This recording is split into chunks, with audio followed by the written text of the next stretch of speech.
Vous l'aimerez parce que sa miséricorde est éternelle.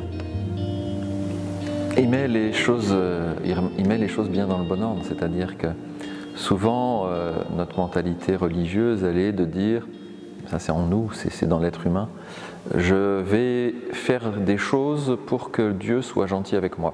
On retrouve ça dans toutes les religions, enfin, on va faire des sacrifices, nos ancêtres les Gaulois faisaient des sacrifices, etc.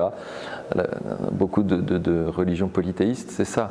Je fais faire des sacrifices, des offrandes pour me concilier les bonnes grâces du Dieu ou des dieux auxquels je crois.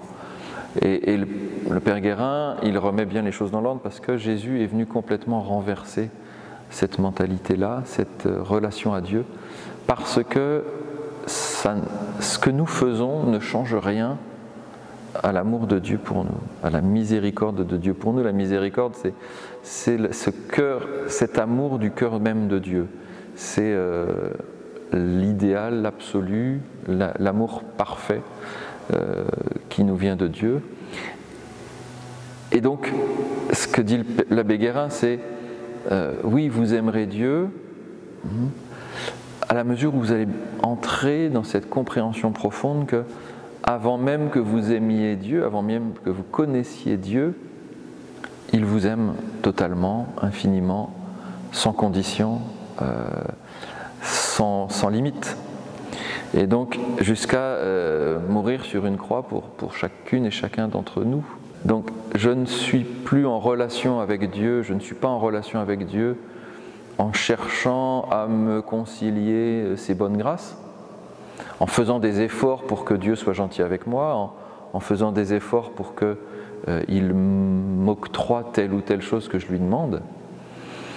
Mais si je comprends qu'à la base de tout, au fondement de tout, il y a un amour total pour moi, alors je puise dans cet amour qui m'est donné totalement par Dieu pour construire ma vie sur cet amour.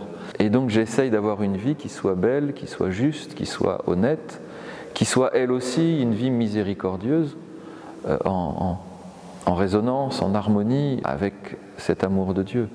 Et donc ce n'est plus moi qui est premier, c'est Dieu qui est premier, donc je remets les choses dans le bon ordre. C'est avant tout Dieu et sa miséricorde et son amour, et de là je peux repartir vers les autres. Une espèce parce que Dieu m'aime, je suis appelé à aimer Dieu en retour et à vivre de la façon dont Dieu veut que je vive, c'est-à-dire en aimant mes frères. Donc cette miséricorde de Dieu, elle est la source de tout, la source de toute notre vie, la source de notre vie chrétienne. Si je vais recevoir les sacrements, c'est pour puiser toujours à nouveau à cette miséricorde de Dieu, et puis en me nourrissant de sa parole, en me nourrissant de la prière, de la méditation, eh bien je peux devenir capable d'incarner quelque part cette miséricorde de Dieu dans le monde d'aujourd'hui. Dieu veut que nous soyons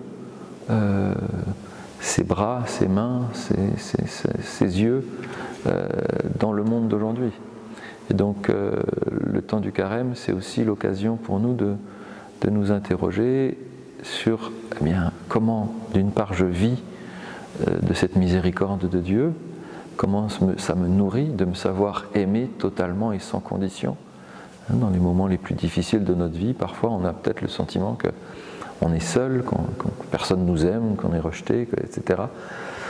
Il y en a toujours un qui jamais ne nous oublie, qui nous garde comme dans la paume de ses mains. Et puis si je réalise bien ça, comment moi, après, j'essaye de rayonner de cette miséricorde, de cet amour de Dieu autour de moi, comment ça nourrit la façon dont je me comporte avec les autres. Donc mais ça c'est ce chemin de conversion, c'est un chemin de toute la vie. Nous ne serons jamais à la hauteur de la miséricorde de Dieu pour nous. Il y a toujours un infini, une infinie différence entre ce que nous pouvons donner et ce que Dieu nous donne. Mais il ne faut pas que ça nous décourage, c'est-à-dire que nous avons un idéal. C'est pas parce qu'on ne sera jamais parfait qu'il faut s'arrêter en cours de route. C'est sûr que si on arrête de chercher à nous améliorer, on n'y arrivera jamais. Mais voilà, jour après jour, humblement, simplement, mettre un pied devant l'autre pour marcher avec Dieu dans son amour. Voilà un chemin qui n'a pas de fin.